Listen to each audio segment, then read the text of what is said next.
Aujourd'hui, welcome dans ma house, on est à Paris et on a l'honneur d'être ici avec le fondateur de Get Busy, Cher. Comment vas-tu? Je vais bien, merci. Merci pour l'invitation. Ouais, merci à toi et pour nous c'est notre première mission hors frontières et on est ravis que ce soit toi qui inaugure cette nouvelle ère pour nous. C'est les cousins français. Exactement.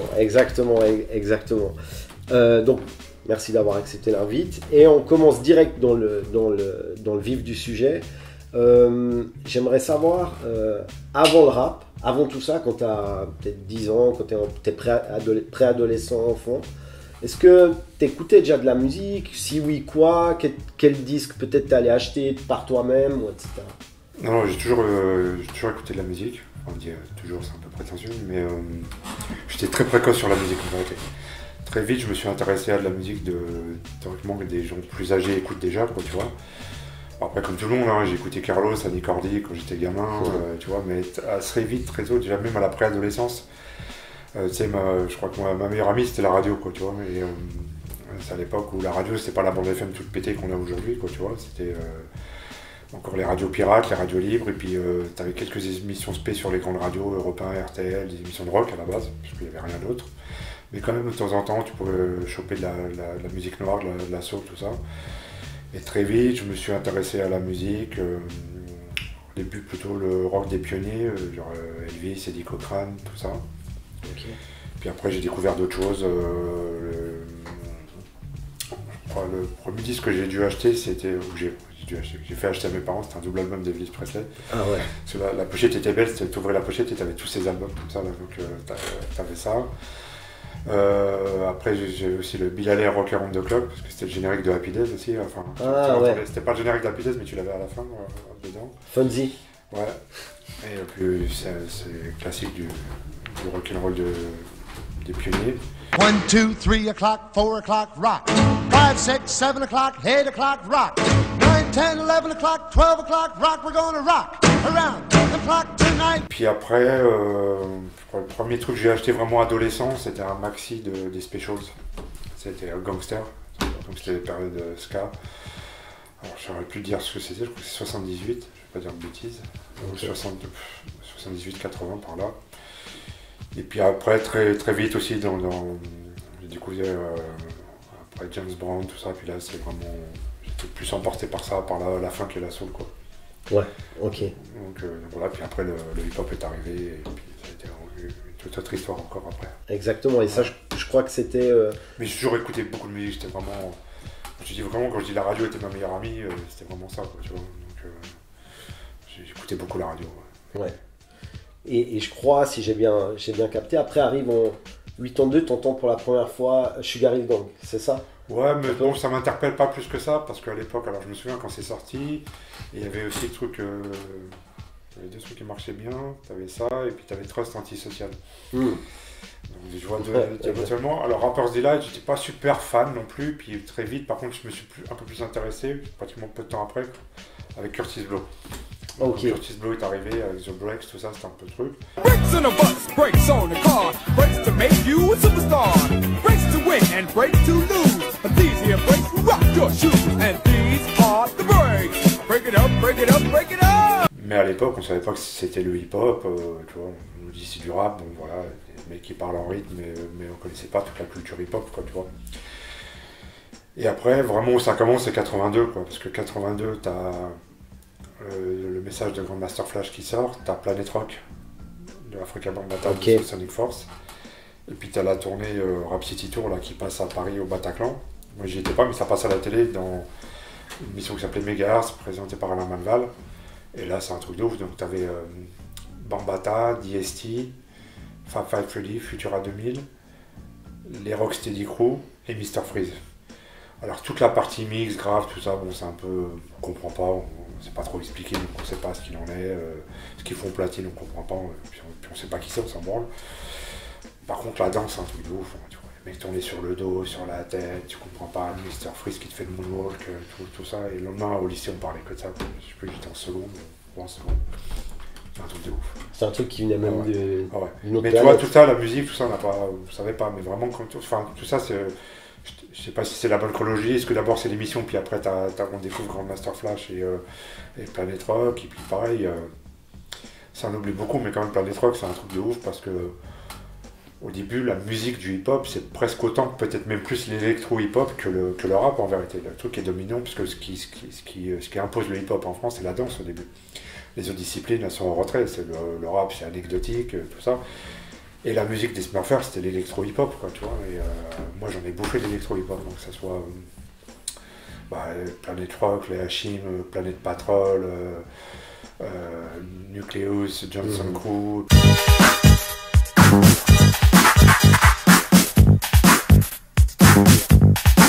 Puis les mecs de Los Angeles, DJ Unknown, Egyptian Lover, même les Dream Team, tu vois, tout ça, des trucs. J'adore l'électro-hip-hop. Donc là, toi, à ce moment-là, justement, tu te rends compte que derrière déjà la musique, il y avait un mouvement, quoi. Il y avait, on comprend un peu mieux. Déjà, quand Master Flash, The Message et Sonic Force, c'est pas Sugar Hill Gang, hein, tu vois. Là, c'est vraiment un truc où ça ressemble à rien d'autre. Parce que l'autre, c'est un instru de chic, quoi, tu vois. Ouais. Là, c'est vraiment Grandmaster Flash, c'est une prod inédite. Sonic Force, c'est un nouveau son complètement ouf. Et puis en même temps, t'as Sydney qui avait une émission sur Radio 7 où il passait de la funk, il passait de la super bonne funk. Et même avant lui, il y avait des mecs qui s'appelaient Smith et Wesson sur Radio 7. Ok, d'accord. Qui passaient de la funk un peu plus grand public, mais pas tant que ça. Et puis Sydney, il est arrivé sur une émission de funk, et puis petit à petit, il a commencé à passer de plus en plus de rap, et puis à recevoir des gens du hip-hop avec les connexions qu'il avait avec Sophie Bramley, tout ça, Laurence Twito et compagnie. Et donc il y a les Rocksteady qui passaient chez lui, il y avait Bambata qui est passé chez lui, et puis là on a appris un peu plus comme ça sur la culture hip-hop, comme ça avec certaines émissions de radio. Alors à l'époque t'avais quoi? T'avais Phil Barnet sur Carbone 14, okay. T'avais un peu après, t'avais Dynasty et Ben sur RDH. Enfin, c'est un peu dans le désordre hein, ce que je te dis. Parce que ce qu'il faut se rappeler, toute cette période début 80, c'est qu'en fait tout va très vite, en fait, tout s'enchaîne très vite, quoi. Et donc tu as eu l'émission hip-hop, après avec toute la vague Smurf, la mode Smurf, on peut dire ça, parce que voilà. Alors, au début on était contents, puis après on a commencé à trouver ça un peu enfantin et désuet, quoi, tu vois. Donc, au début on est enfant, puis après on est ado, et puis les ados tu commences à t'affirmer, à avoir des trucs un peu plus sérieux. Et le problème c'est que Sydney et tout ça, c'était resté figé dans un truc qui bougeait pas, qui avait une image qui est devenue un peu caricaturale et qui nous emmerdait au bout d'un moment, quoi, tu vois. Quand on a commencé vraiment à comprendre un peu plus le hip-hop. Quand on a reçu Solo, c'est ce qu'il me disait, il dit en fait, on a vraiment compris le hip-hop une fois que l'émission s'est arrêtée. Parce que là, tu vois, les touristes sont partis, il restait qu'un noyau dur. Et puis là, on a un peu plus creusé le truc et découvert. Et à cette période creuse, justement, à la radio, sur une radio qui s'appelait RDH, qui était la radio des handicapés. Et tu avais une émission de mortelle avec Ben Bad Benny. Dynasty qui passait et c'est les premiers mecs, tu vois, autant l'équipe à Sydney ils rappaient en américain, ils faisaient un peu du yaourt et tout ça, autant eux c'est les premiers mecs que j'ai entendu faire des textes conscients et tout ça, un peu inspirés justement de Grandmaster Flash et tout ça, et c'était mortel, quoi, tu vois. Donc l'émission de Ben sur RDH, ça a vachement forgé aussi ma culture, quoi. Ok, mais là... Et c'est un mec qu'il faut vraiment rendre hommage, parce que c'est un peu des... il y en a certains comme ça, des grands oubliés, qui ont été pourtant des mecs super importants, quoi. Mais là, tu me parles, là, on est dans quelle année? On est 81, là, on doit être, c'est après Sydney, après le... Ah, on est après déjà. Ouais, on doit être en 83, 84, 5, par là, ouais. 83, 85, 86. Ok. Mais c'est des périodes super importantes, quoi. Ouais, mais autour de toi, déjà, est-ce qu'il y avait beaucoup de monde qui s'intéressait à ça, ou c'était encore un peu... Non, il y en a beaucoup qui se sont intéressés quand c'était la mode de l'émission, tu vois, la danse, puis qui ont complètement arrêté. Et puis tu sais, moi j'habitais en cité au Franc-Moisin, à Saint-Denis, une grosse cité. La plupart des mecs, ils s'intéressaient pas du tout à ça. Même les mecs qui étaient dans la soul, dans la funk, ils méprisaient le rap. C'était des trucs de clown. Nous, c'était majorité de rebeux, donc pour eux c'était des trucs de Renoir, quoi, tu vois. C'était vraiment exprès pour les Américains, donc voilà. Donc ouais, non, mais nous on avait tellement une force de conviction qu'on avait rien à foutre, on est passé à travers de tout ça, quoi, tu vois. Mais à l'époque, non, c'est très peu de gens, en fait. Ok. Très peu de gens, quoi. Ouais, mais Et puis par rapport aux disciplines justement, est-ce que toi t'en as pratiqué? Si oui, lesquelles? Comment? À quelle fréquence? Vite fait le tag comme plein de gens, tu vois, mais j'étais pas. Non, c'était voilà, le tag surtout comme tout le monde. Ouais. Plus ou moins. Avec ce que tu viens de me dire, en fait, en gros, tu as peut-être déjà répondu à ma prochaine question. C'était justement, c'est que aussi en Suisse romande, il s'était passé la même chose. C'est que après, quand l'émission HIP-HOP est terminée, il y a eu moins d'engouement. Ça a permis de faire un tri un peu naturel, on va dire. Ouais, tous ceux les purs et durs, vraiment ceux qui avaient ça dans le sang, et puis ceux qui étaient là en tourisme. Ouais, et puis il y a eu ces années justement, moi je les situe entre 85 à 88, 89 un peu, Ouais. où c'était peut-être un peu moins hype d'être hip-hop. Est-ce qu'il y a eu ça aussi Ah bah oui, complètement, parce qu'après, tout le monde te dit que c'est fini, c'est caricaturé dans tous les sens, t'as les pubs pour Yop, Ouais. c'est pour ça, on en avait marre de cette étiquette-là, de cette image. C'est pour ça qu'on était un peu dur à vacciner aussi à l'époque, mais on avait besoin de couper un peu le cordon avec tout ça, quoi, tu vois. Puis c'est l'adolescence, faut tuer le père, quoi, tu vois. C'est un peu ça, mais ça a fait partie de notre construction. Donc ouais, non, c'était vraiment un truc, fallait être motivé, quoi, tu vois. Ouais. Fallait être motivé pour trouver les infos, fallait être motivé pour trouver les gens, fallait être motivé pour trouver les disques, les sapes, ce qu'on parlait un peu en off, tu vois. C'était une mission pour trouver tout, quoi, tu vois. Donc, mais c'est là que les trucs se sont construits, c'est là que Ticaret est apparu, c'est là que le terrain est apparu, après Globo, tu vois, c'est là que tout est reparti, beaucoup avec le grâce au tag. Quand la danse est un peu retombée, tu vois, c'est pareil, il y a plein qui ont arrêté de danser. L'un des seuls qui a tenu un peu le break à un moment sur ses épaules, c'était Solo encore, parce que la plupart des autres PCBs avaient plus ou moins arrêté, quoi, tu vois. Ouais. Et Solo, il a porté ça sur ses épaules aussi dans la période creuse, quoi, tu vois, 86 par là. Et puis voilà, quoi. 1990, alors 90, parce que voilà, mais 90 on va dire. Ouais. Je crois que c'est l'année fondatrice de Get Busy. Ouais, c'est là qu'on se connaît. Mais si tu veux, en fait, après, avant mon parcours vers, je ne saurais plus citer ça, vers 86, dans cette période creuse, alors, quand tu parlais, qu'on était un peu isolé, après moi j'ai rencontré mon pote Réseau, qui lui était déjà un mec qui allait au terrain, beaucoup, qui traînait à Ticaret et tout ça. Donc on s'est rencontrés à Saint-Denis, comme ça, à la sortie du métro. C'est l'époque où, parce que tu regardes, si un mec il a un certain look, tu vois, s'il a des superstars, s'il a des pubs mandats, s'il a des gros lacets, un kangol, tu lui parles, parce qu'on est tellement peu en fait finalement, quoi, tu vois. Donc on s'est parlé, moi j'ai le concert de Run DMC, le fameux concert de Run DMC qui est parti en Sucette là, Okay, qui était Grand Rex, ouais. Oh. Et lui il avait pas de place, et tu vois, donc on a changé de numéro. C'était encore l'époque où tu avais le téléphone fixe dans le salon comme ça là. T'appelais du cabine ou pas de téléphone portable à l'époque, et puis bon, on s'est pas quitté pendant 10 piges, quoi. Et puis surtout, après, j'ai rencontré les IZB aussi, parce qu'on était sur la même ligne, nous on était à la ligne 13, nous à Saint-Denis, au terminus, et puis après à Saint-Ouen, donc on s'est rencontrés, et puis je sais pas si vous le connaissez en Suisse, mais le Crazy James, c'était un phénomène, quoi, tu vois. C'est pareil, alors, les grands oubliés aussi, le mec était super important. Et puis moi, j'étais emporté pareil dans la vague IZB. IZB, ça a traîné plein de groupes aussi dans leur sillage, les TRP, les TWK, enfin plein comme ça. On avait notre rendez-vous à la gare du Nord, mais en haut, au train gris, là. Ok. Et puis voilà, et puis James c'était déjà un activiste, il commençait les premières soirées, les tracts pour la Zulu Nation, plein de trucs comme ça. Et puis de fil en aiguille, moi j'ai commencé pareil à coller des affiches avec eux la nuit pour les premières soirées, les premiers concerts. Et c'est dans cette mouvance-là aussi que Get Busy est né, dans toute l'émulsion qu'il y avait autour de la Get Busy. On était les premiers à aller aux anniversaires de la Zulu Nation À New York. à partir de 89, on a commencé. Il y a d'autres mecs du hip-hop qui ont été avant à New York, hein, ils allaient chez Bando, ça, mais nous on n'avait pas ces connexions-là, c'était pas on les connaissait pas personnellement. Et eux, ils ont organisé vraiment les premiers voyages, où, tu vois, avec de groupe et tout pour aller à New York. Et c'était les premiers anniversaires de The Nation en 89. Au tunnel, c'était au tunnel, c'est ça? Non. Alors je sais plus si en 89 c'était au tunnel, mais il y en a eu un au tunnel, effectivement, c'est chambé. Je fais des trucs de ouf, Jungle Brothers sur scène, Jungle Brothers qui reprennent Straff de Célélov de Straff, des trucs de ouf, et puis d'autres aussi pareil. Il y a une année, ils avaient remis ça au Bronx River Center, donc en plein dans la cité de Bambata, et c'était un truc de ouf. Dans la salle, tu croisais tout le monde, croisais Justice, Lord Finance, quand ils prennent, parce qu'on se rend pas compte, mais Lord Finance, je crois qu'ils prennent, on voit plutôt Lord Finance presque comme un producteur, un beatmaker, mais au micro, avec des comprenez le micro, il mettait le feu avec des métaphores de ouf, tout ça. On a vu des battles entre Dougie Fresh et Jazzy J. Ok. Et, ah ouais, des trucs de ouf. KRS-One qui mettait le feu, Q-Tip, les mecs, tu les croisais au bar, quoi, tu vois, pratiquement tout le monde, les Brendan Brian, tout ça. C'était à l'époque encore la Zone Nation, c'était super important, et t'avais tout le Gotha du rap new-yorkais qui y passait, quoi, tu vois. Après, ça s'est dégradé, dernièrement on a été, il y avait plus grand monde, quoi, tu vois.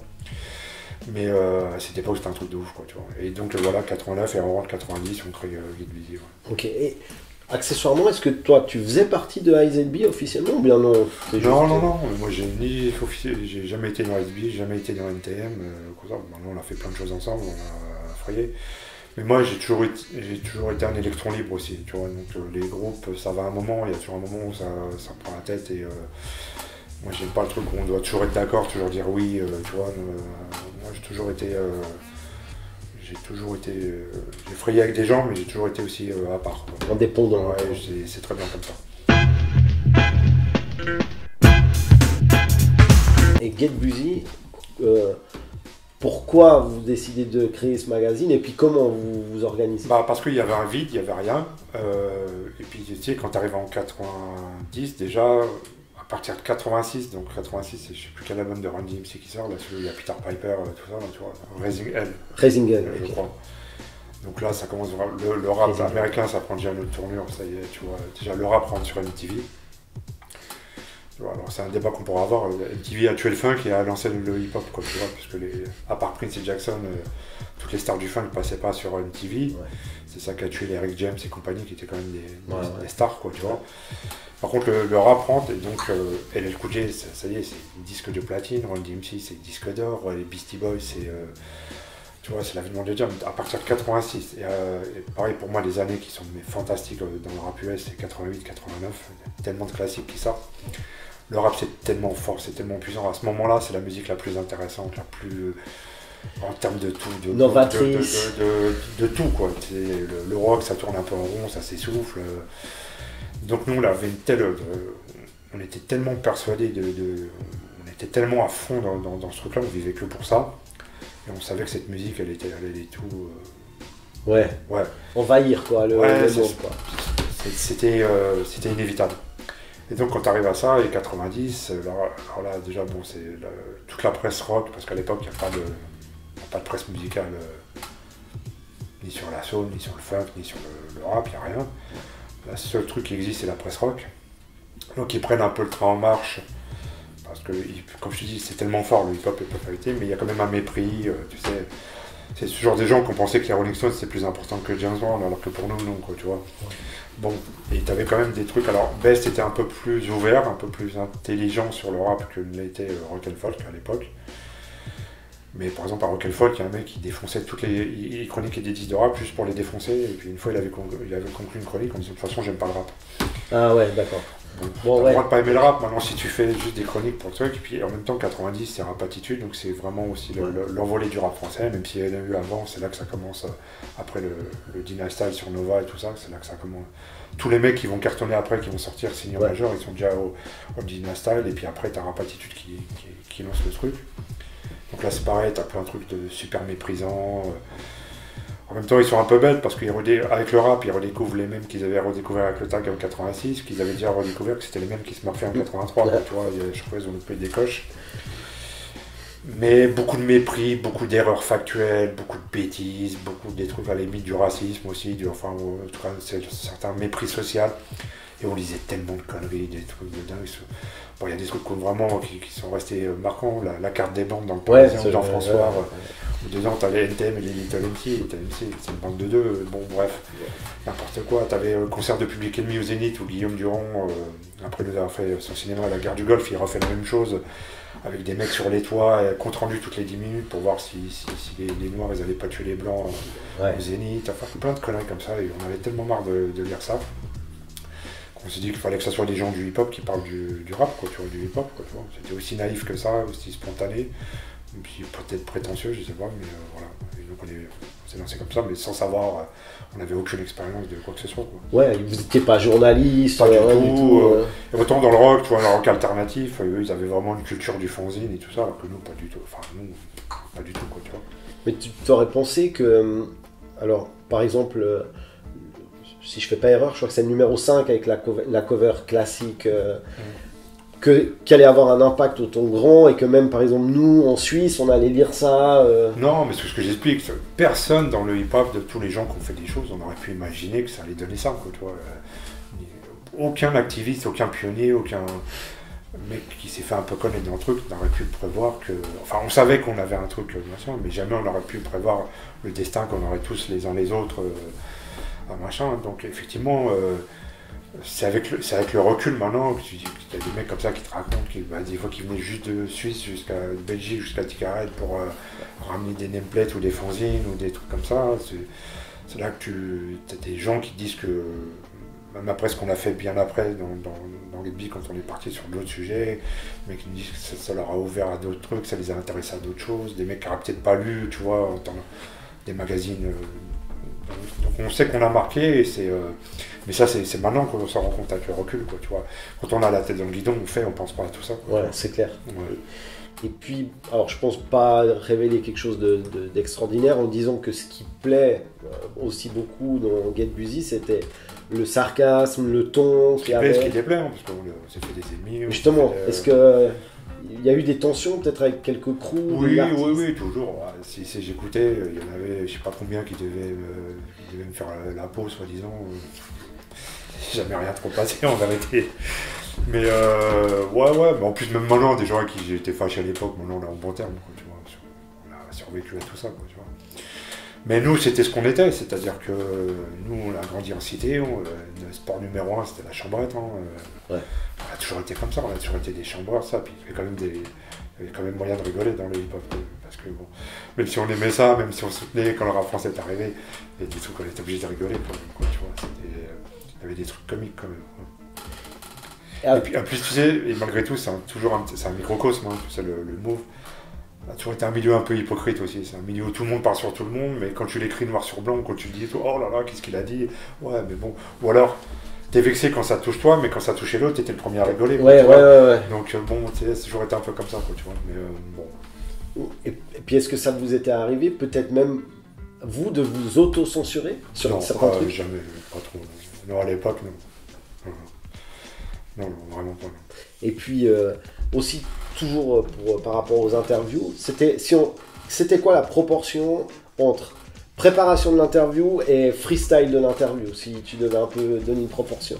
Alors moi, je dis pas qu'il faut faire comment, mais moi je suis toujours arrivé sans note à une interview, je suis toujours arrivé les mains dans les poches, mais la culture, on était tellement à fond, on connaissait tellement tout sur tout, c'est pour ça que les mecs ils kiffaient quand on rencontrait, parce que déjà, donc tu sais, quand t'es en maison disque, ils te font toute une journée promo, tu vois défiler 36 trucs, donc ils tapaient des mecs de la presse généraliste, de la presse rock, qui étaient à l'ouest. Et nous on arrivait, et déjà la dégaine qu'on avait, tu vois, les mecs ils nous voyaient comme des leurs, quoi, tu vois. Ouais. Et comme nous on connaissait tellement de trucs, on les amenait sur d'autres choses, tout ça, on connaissait leurs disques par cœur, on connaissait tout, les mecs ils étaient... Et il y a plein de trucs d'interviews comme ça où la meuf de la promo nous donnait une demi-heure. Puis finalement, que ce soit Gourou, donc on dit non, laisse-les rester avec nous. Okay, C'était 1 heure, 1 heure et demie. Après, avec Fairbase, on allait dans leur chambre, ils nous faisaient écouter des démos, des trucs qu'ils n'avaient pas écoutés, qui n'étaient pas sortis encore. On a toujours eu ce truc-là, quoi, tu vois, différent, quoi. Différent. Ok. Mais justement. Donc, beaucoup de. J'allais dire improvisation, mais en fait non, parce que tout était là. Quoi, ouais, bien sûr. Tout était là. Ouais. Parce que, voilà, c'était le... Ouais, mais quand tu faisais, par exemple... Et puis tu sais, il y a un truc, c'est qu'on a rarement fait le truc de l'ébillon, on n'a jamais fait des interviews tout ça. C'est pour ça que les attachés de presse, ça pétait des câbles. On arrivait, on était 4 ou 5, quoi, tu vois, des mecs, des potes qui servaient à rien. Okay. Parce que c'est vrai, tu vas où? Je vais faire interview de machin, vas-y, je viens avec toi, vas-y, viens. Et on se retrouvait comme ça. Donc déjà, il y avait toujours 3, on était toujours 2 ou 3 à poser des questions. Donc ouais, ok. Tu as toujours des points de vue différents. Et après, quand le Get Busy qu'on a fait plus tard avec des sujets sociétals, ouais. Tu avais toujours un mec qui voit comme vraiment, qui était super plus scolaire, un mec comme Grégory Proche qui avait vraiment tous les trucs, un autre qui avait des questions un peu plus candides et tout ça, donc ça faisait un bon équilibre, quoi. Ouais, justement, parce que peut-être faire l'interview de rappeur, bah, vu que c'est ton domaine, peut-être à la limite, t'as pas besoin de préparer, mais quand tu fais, je sais pas, un avocat, un politique... Mais comme je te dis, j'avais des gens avec moi qui étaient alors, super pointus, super au fait. Par exemple, quand on fait Vergès, Vergès. Grégory Proche, ça doit être le seul mec qui a pratiquement tous les livres de Vergès, il y en a plus d'une quarantaine, quoi, tu vois. Ah ouais, donc, le mec, il a tout lu, il connaît tout sur le bout des doigts, tu vois. Donc, t'es en sécurité de ce côté-là. Ouais. Et puis, justement, on parle de ces interviews, justement, parce que ce qui était vraiment cool aussi, c'est qu'il y avait des interviews d'acteurs, sportifs. Si on remet dans l'historique, le fanzine, c'était quand même très rare. Mais le fanzine s'arrête en 95. La dernière couve avec celle où il y a Snoop, Ice-T et Nas, tu vois, dessus. Ouais. Et pour un fanzine, on finit en beauté quand même, parce que c'est un papier glacé, couverture couleur, avec un poster central. Et puis surtout, je repensais pourquoi après on a arrêté un peu on est parti vers autre chose. Quand tu regardes les disques qui sont chroniqués dans ce numéro-là, c'est que des classiques. Mais que des classiques de ouf. T'as le Notorious Big, le Greg Mac, le Wu-Tang, Mary J. Blige, Illmatic Nanas, c'était 95, des années de malade encore. Quoi. Et après, bon, déjà ça s'arrête parce que le fanzine, au bout d'un moment, on est arrivé au bout de ce qu'on peut faire avec un fanzine. C'est-à-dire que le circuit de distribution, on a fait les quelques shops à Paris, après c'est en banlieue, on ne peut pas faire plus, quoi, tu vois. Si tu veux envoyer des trucs à l'étranger ou en province, toi t'as pas de circuit de distribution, donc ça t'effraie, comment tu récupères l'argent. Bien sûr, ouais. Puis en même temps, tu as tous les magazines de rap qui sont arrivés, avec des groupes de presse, il y avait tous les budgets des maisons de disques, donc on ne pouvait plus lutter, plus il y avait des embrouilles internes qui m'ont usé aussi. Donc 95, on est arrivé au bout d'un truc, quoi, tu vois. Et l'entre-deux, entre le Get Busy dont tu parles, après on est passé à autre chose, ça a été Authentique, le magazine qu'on a fait avec NTM. Voilà. Ok. J'ai cru comprendre qu'il y a eu un interview avec Lord Finesse qui n'est jamais sorti. Ouais, il y a eu plein d'interviews qui sont jamais sorties. Ouais. Ok, et un interview avec Snoop qui a failli pas se faire. Est-ce que tu peux nous raconter un petit peu ça Snoop, il était à Paris, c'est à l'époque de son premier album, tu sais, donc avec toute la controverse qu'il avait, parce qu'il avait été inculpé pour homicide, complicité d'homicide, je sais plus quoi, donc il avait tout ce qui a fait son buzz aussi, hein, tu vois. Et puis son premier album, c'était un chef-d'œuvre Doggy Style. Donc il était à Paris et nous, on n'a pas été mis sur la promo, quoi, tu vois. Et c'est Angelo d'Azibi, il m'a dit écoute, ils sont à tel hôtel, essaye d'aller voir le mec que l'attaché de presse s'appelle Ratel, machin. Le mec au début il voulait pas, écoute. Et ce jour-là, comme je devais être avec Cool Chain, je sais plus comment c'est passé, c'est lui qui m'a amené là-bas et on a été avec Cool Chain, les Divi, puis là, son Pete. Son Pete Mac, on a été voir le mec, je lui ai donné le Get Busy, tout ça, et je lui ai dit écoute. Non, mais il veut pas faire d'interview, tout ça. Et donc, il avait fait plein de gens avant qui l'ont saoulé avec son histoire d'homicide au lieu de parler de sa musique, donc il était gavé, le mec. Ils m'ont donné le mec a fait quand même la démarche, il a été lui donner le fanzine, et lui il a dit, mais il a dit, t'es ouf, fais les montées, il a dit, attends, je descends, il a dit, des mecs hip-hop, et il est venu. En plus, après, il a vu le chien, il a kiffé sur le chien, il a pris le chien en laisse, il a des photos, il a avec le chien à Cool Chain. Et puis on est resté comme ça, il a l'interview, il a dit ouais, il me parle que de trucs, c'est relou, c'est pour ça qu'ils m'ont dit qu'il y avait des mecs du hip-hop, moi j'ai voulu faire l'interview avec eux, et puis après pareil, on est monté dans sa chambre, j'ai les divisions fumé des oranges avec lui, et puis voilà quoi. Excellent. Petites anecdotes quoi. Excellent. Et Lord Finesse, ça c'est dans la partie, donc après il y a eu le fanzine, après en 98 Authentique. Ouais. Et après on a refait Get Busy, et je suis parti à New York à Carmen, et puis on avait fait plusieurs interviews de Saigon, de Littles, et une interview de Lord Finesse de ouf. On a été chez lui dans le Bronx. Et juste pendant l'interview, il y a Showbiz qui est passé chez lui. Voilà, tranquille. Et tout ça. Fait une bête d'interview, et puis à la fin il était tard, il dit ouais, vous allez pas rentrer en métro, et puis il nous a raccompagnés à notre hôtel dans son Cadillac Escalade. Puissant. Super cool. Mais cette interview n'est jamais sortie. Non, putain, elle était mortelle. Hein. Enfin, franchement, de tout ce que j'ai pu voir ailleurs, je crois que c'est une des meilleures interviews de Lord Finesse que... Mais pourquoi elle n'est pas sortie ça? Parce que après, Get Busy, ça s'est arrêté, parce que je sais pas où j'ai foutu la casse avec. Ok. Il y a plein de trucs comme ça qu'on a perdu, que j'ai perdu. Ouais. Peut-être qu'un jour tu le retrouves. Peut-être, ouais, ça serait bien. Ouais. J'ai lu quelque part que tu disais que Authentique, en fait, c'était Get Busy avec des moyens. Ouais, tout à fait. Bah, en fait, moi j'avais arrêté, je te dis, Get Busy en 95, et en 98, c'est le management d'NTM, donc c'était Sébastien Farron et Nicolas Nardone, surtout Nicolas Nardone. Parce qu'à l'époque, NTM, ils voulaient plus faire de promo avec la presse P, ça les faisait chier. Et donc, ils avaient l'idée de sortir un magazine. Et Nardone, il y avait le magazine des Beastie Boys. Ça s'appelait Grand Royal. Donc, moi, je suis pas un fan des Beastie Boys, j'aime trop kiffer leur musique, ni leur délire. Mais par contre, il me file le magazine, et dans le magazine, c'était super éclectique. Et je vois, par exemple, il y avait 6 ou 8 pages sur Bruce Lee. Et je me dis, mais c'est ça qu'il faut. Déjà, moi, à ce moment-là, faire qu'un truc de rap, ça m'avait un peu gavé, j'avais été au bout du truc. Déjà, le rap commençait à prendre une tournure que j'aimais un peu moins. Je voyais qu'on allait vers un truc de glorification de la racaillerie, ça me saoulait, parce que nous, là, à la base, le hip-hop, c'était pour sortir de la cité, c'était pas pour y revenir, quoi, tu vois. Donc, bon, bref. Et je vois le truc sur Bruce Lee, je dis, mais pourquoi on parlerait pas de ça? Nous, on a grandi avec les films de karaté, quand les gamins, les t-shirts de Bruce Lee, les posters, vous avez les nunchakus, les manches à balai. Je prenais la tête à ma ronde pour qu'elle m'amène voir Bruce Lee au Hollywood Boulevard, tu vois, j'avais le bouquin sur Bruce Lee, je me dis, putain, nous, on a grandi avec ça, pourquoi on va pas parler, pourquoi on devrait parler que de rap, quoi? Donc on est parti avec cette idée-là, et puis voilà, puis on a fait 3 numéros qu'on cartonnait, qui étaient vraiment bien, puis on s'est ouvert sur d'autres sujets. Et voilà, on a fait des bêtes d'interviews dedans. Joe, il s'est vachement impliqué parce qu'il kiffait ça. Ah, ok. Il kiffait ça au niveau des interviews. Il aimait vraiment faire ça. Puis on s'est tapé des barres de ouf. On a fait les interviews de Laetitia, l'actrice, la du Parlement amateur. Mais l'interview, c'est pareil, il n'y a même pas un quart dedans. Parce que sinon, c'était 40 pages. Et même pour te le dire, la correctrice, elle n'arrivait pas à corriger tellement elle était morte de rire. C'est un festival de vannes. Entre lui et moi et elle, il y a plein de trucs comme ça où on s'est tapé des barres de ouf. Quoi. Et donc ouais, c'était un beau souvenir, quoi. On a fait 3 numéros, puis après moi j'ai pas voulu continuer avec eux. Ok, d'accord. Et après j'ai ressorti les billets. Moi j'aimerais faire une parenthèse sur la Suisse, parce qu'on vient de Suisse, donc parce que voilà, il y a beaucoup de Français qui aimaient bien venir en Suisse, hein, parce qu'il y avait des meufs. Mais au-delà de ça, c'était quoi ton regard sur la scène hip-hop suisse? Est-ce que tu prenais ça un peu au sérieux? Est-ce que tu regardais ça de loin? Comment tu voyais ça avec la j'ai distance? pas vraiment d'opinion, parce que j'ai dû passer 2 fois en Suisse, mais genre 24 heures, quoi, tu vois. 48 heures, donc j'ai pas vraiment, contrairement effectivement à des Français qui allaient pratiquement en Suisse tous les week-ends, moi j'ai pas été souvent en Suisse. Et honnêtement, de ce que je connaissais de la Suisse, c'était juste Sens Unique. Ok. Voilà, à l'époque, on a eu quelques contacts avec eux, tout ça. Mais voilà, donc honnêtement, je peux pas t'en dire plus. Voilà. Rien de plus. Je sais qu'il y avait beaucoup d'événements là-bas, qu'il y avait beaucoup plus de concerts que chez nous, qu'il y avait des bons danseurs aussi en Suisse, qu'il y avait des battles, des trucs, des jams de graffiti aussi bien. Moi, je sais que ça bougeait en Suisse, mais moi personnellement, j'étais très peu en Suisse, quoi. Ok, d'accord. Pas assez en Suisse pour te dire quoi que ce soit. J'avais pas de connexion vraiment avec la Suisse, quoi.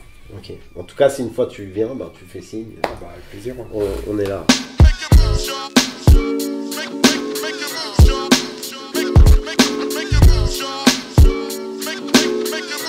Je vais te montrer quoi. J'ai amené 3 disques. Ok. Juste pour te les montrer et voir si ton ressenti, voir ce que t'en penses, si t'avais kiffé ou pas, ou etc. Alors, ils sont là. Même je te laisse en prendre n'importe lequel. Et bon, on va prendre les 3. Bah ouais, on va prendre les 3. Vas-y, on les sort en direct. Ah, ok. Bah, ça commence bien. Alors, c'est un Critical Beatdown bah, t'as fait un bon choix déjà pour commencer. Critical Beatdown des Ultramagnetics. Alors, c'est super important. En fait, c'est pratiquement, je crois, le premier ou le deuxième concert. Non, c'est le premier concert que la IZB organise. Donc, j'étais à fond avec eux et tout ça, mortel. Et en plus, cet album, il est fantastique parce que c'est pareil, avec le temps, les gens oublient. Et les Ultramagnetics, ça a été un groupe super important parce qu'ils ont vraiment. Ils avaient une longueur d'avance sur le flow et sur les sons. Groupe super important, les Ultras. Pareil, donc tu as Seiji et le frère de Seiji, je sais plus comment il s'appelle, il était à la base du premier disque aussi de BDP. Groupe super important qui a fait des prods de ouf. Après, mon co-kiff, lui, il a continué sa carrière de ouf. Mais en termes de flow, les dance style, tout ça, des trucs super avant-gardistes comme groupe. Ouais, de ouf. Ultramagnetic M6, cet album, il est. Alors, ça aussi, Mortel, BT Express. Un groupe de femme soul mortel. Alors, attends, je cherche un truc dessus.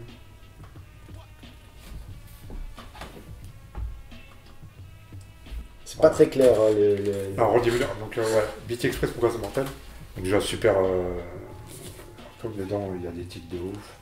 Le Ross is Smoking, c'est un truc de ouf. Samplé de ouf. Ouais. Et dans BT Express, il y a un mec super important qui s'appelle Randy Mueller. Ok. Et Randy Mueller, après, c'est Brass Construction, c'est Sky, c'est Raphaël Cameron. Donc c'est un mec qui est super important dans la funk. Enfin, déjà, le mec, il était dans BT Express et dans Brass Construction. Ah, ok, d'accord. Déjà, tu vois le délire. Donc, le Randy Mueller, pareil. T'as des grands producteurs comme ça qui sont pas connus des aficionados, mais pas du grand public. Ok. T'as Randy Mueller dans un autre registre, t'as Norman Whitfield aussi, qui est des grands oubliés, ok. mais qui a produit les meilleurs morceaux des Temptations. C'est un saut psychédélique avec la grande période 70 des Temptations, Undisputed Truth, Rolls Royce, tout ça. Ok, Donc d'accord. Randy Mueller et Norman Whitfield dans un autre registre, c'est des grands producteurs pas spécialement si connus, mais qui sont mortels. Ouais, ouais. Puis là. Ça aussi, avec Rakim, incontournable. Moi, je l'ai amené pour le disque, mais aussi pour une autre raison. Pour ça. Exactement. Alors,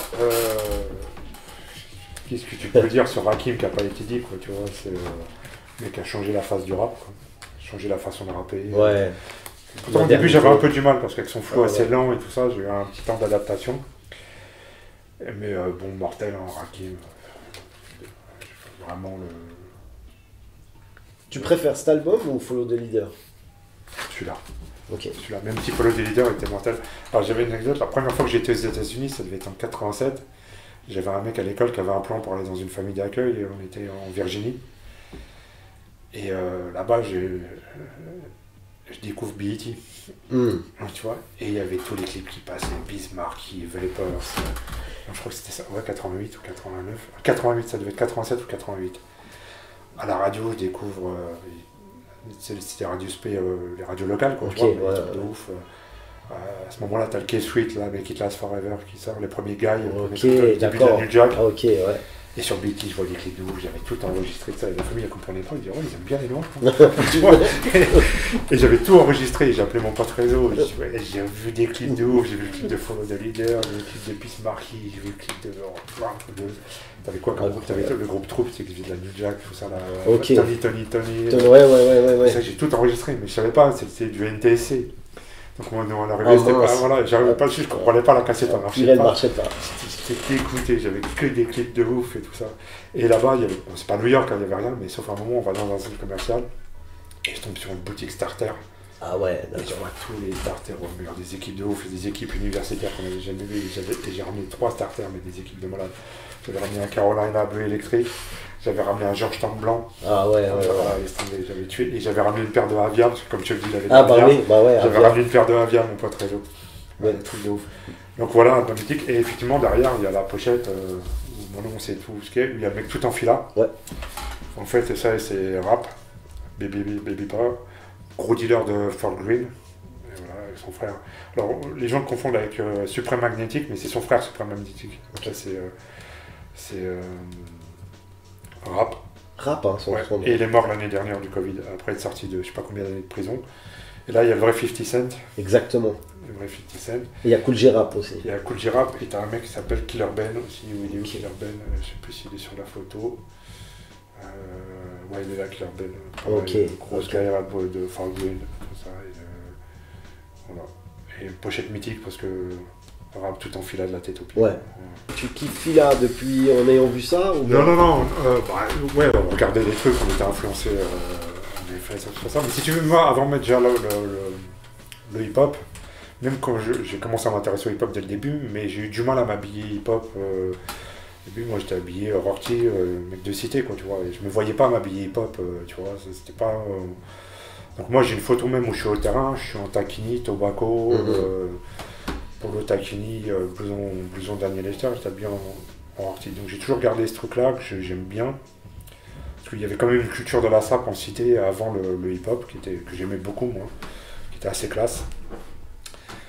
Je parle vraiment les Rocky des années début 80, avant le hip-hop. Hein. Je te veux pas des mecs en Lacoste avec des bananes Lacoste, avec des Lacoste dans les chaussettes, hein, c'est pas ça. Ok, ouais. Classe, qui avait l'école cheminée, mais qui mettaient il y avait les mocassins Bali, tu vois, tout ça j'ai eu, et j'adore ça.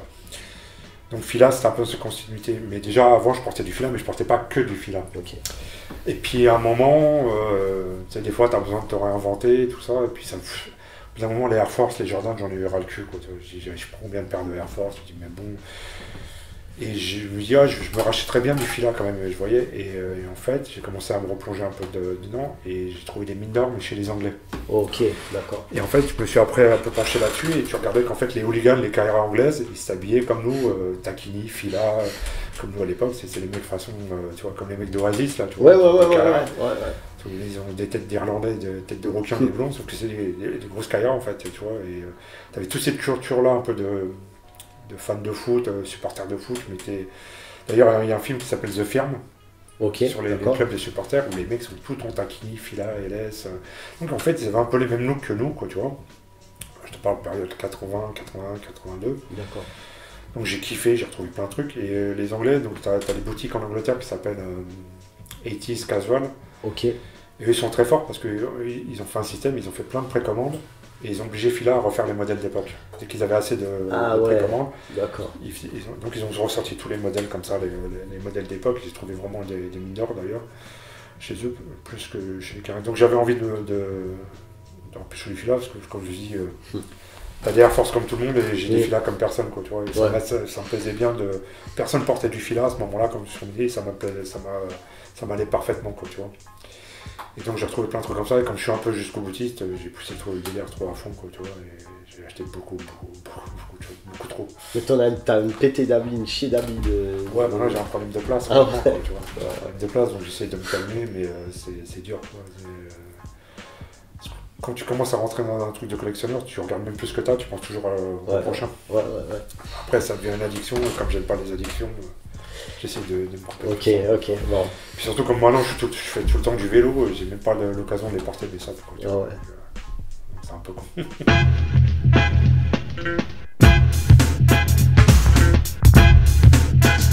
Quand on y pense aujourd'hui, le hip-hop est partout, de l'influence partout, dans la mode, dans la façon de parler. Il a gagné partout.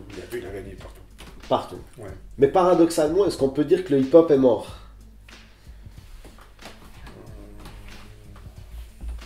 L'esprit... Oui, ça je pense que c'est un paradis perdu, c'est fini.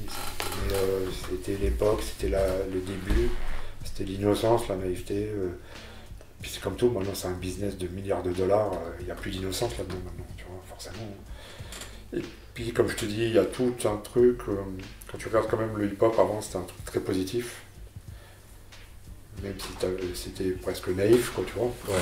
On y a cru, c'était très bien, c'était une utopie, une belle utopie. Bon, maintenant, t'es dans un truc quand même où ça prend que d'oseille, ça glorifie des trucs de merde, tu vois, même s'il y a des gens qui le font très bien, avec style, avec tout ça. Et ce qu'on a connu, nous, au début, c'est pour ça, moi, je jette pas la pierre aux jeunes et tout ça, ils vivent leur époque et leur hip-hop. Mais nous, on a connu un truc qui se reproduit qu'une fois, c'est le Big Bang, c'est la naissance. Il n'y a rien, et puis d'un coup, il y a ça. Aujourd'hui, tu vas en parler de nos gamins en off, tes enfants comme le mien, pour eux, le rap, ça fait partie du... Bien sûr. Ça a toujours été là, les saps, c'est tout ça. C'est pas comme nous, on a vu ce truc-là arriver, on n'avait rien, d'un coup, ce truc-là nous tombe sur la tête. Et puis, les saps, il fallait aller les chercher, les disques, il fallait chercher, les infos, il fallait les chercher, tout ça. Aujourd'hui, tu as tout... Bon voilà, c'est l'époque, tu vas pas contre la marche du temps, hein, tu peux rien faire. Hein. On a tous des téléphones portables, on va pas revenir au téléphone comme ça. C'est clair. Mais voilà, ce qui a été n'est plus, ce qui a été ne sera plus.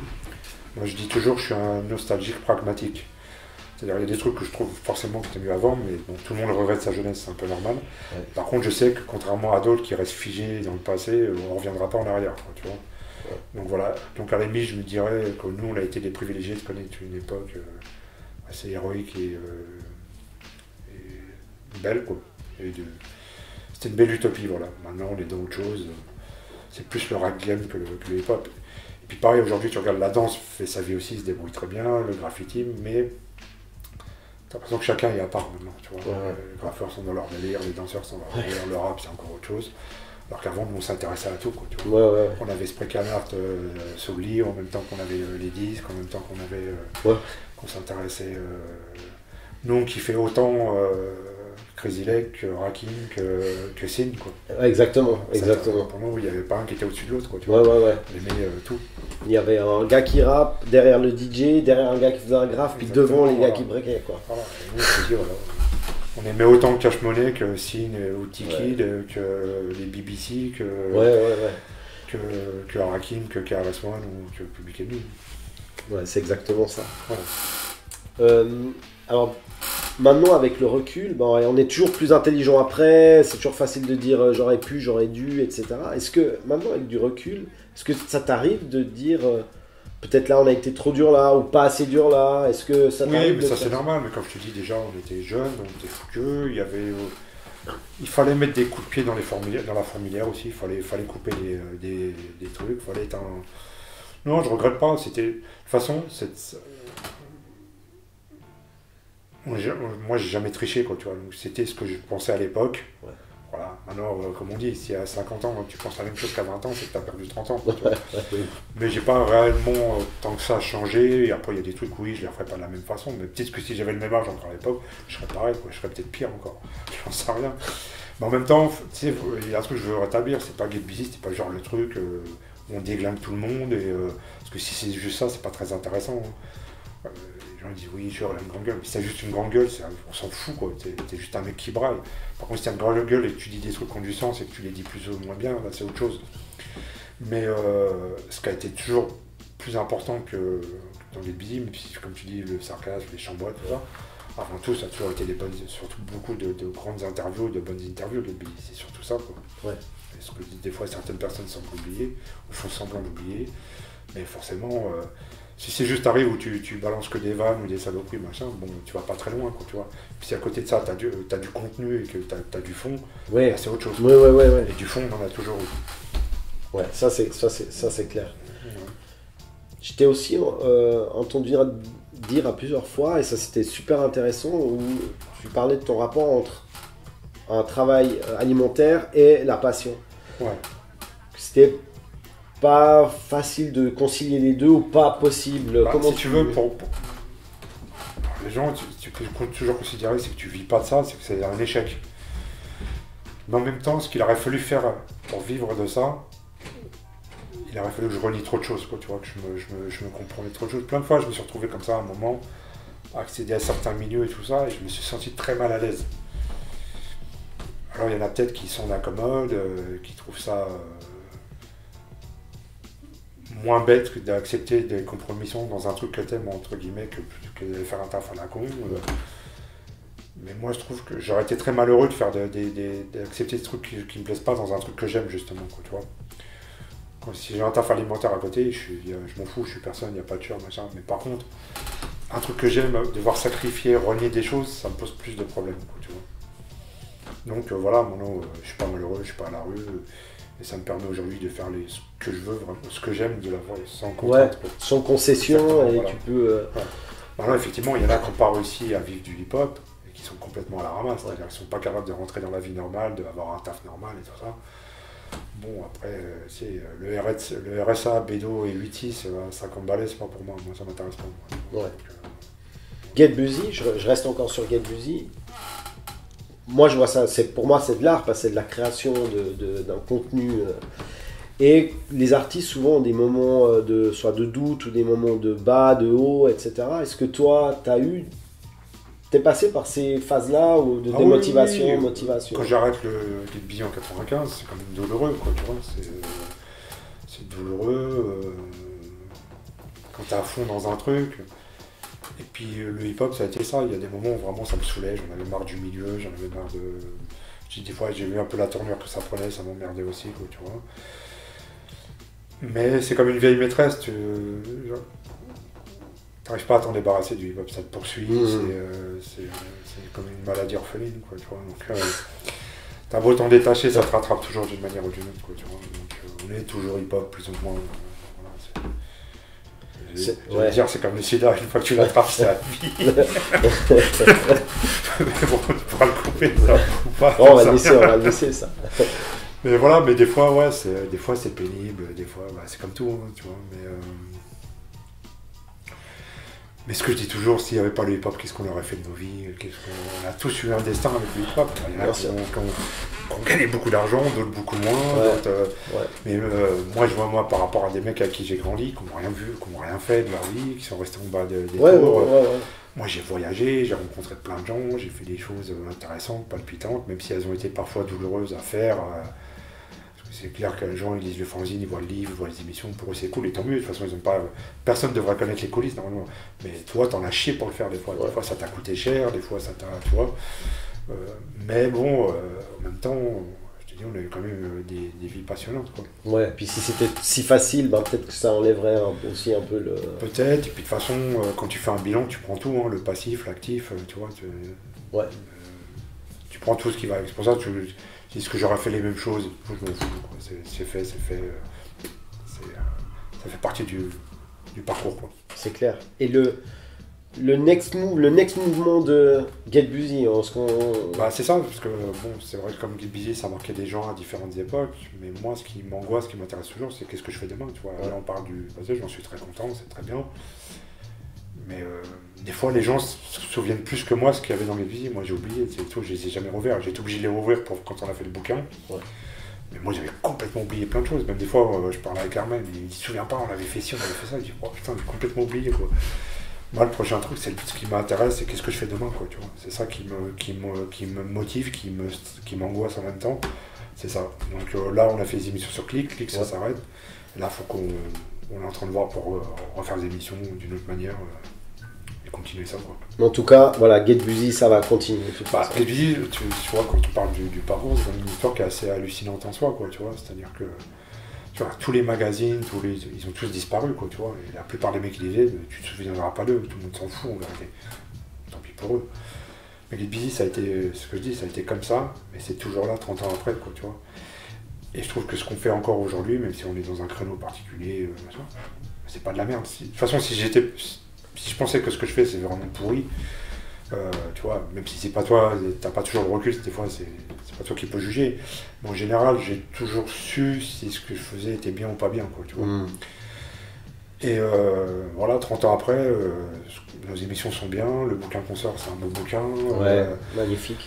Tu vois, j'ai pas à rougir de quoi que ce soit, et on est toujours là. Donc ce que je dis, j'ai pas toujours été constant, mais j'ai été très persistant par contre. Voilà. Et 30 ans après, on est toujours là, on est toujours plutôt bon dans ce qu'on fait.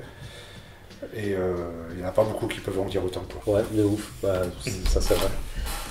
J'arrive déjà à la dernière question. Okay. La question un peu chiante, un peu douloureuse, c'est si tu pourrais conseiller 3 morceaux.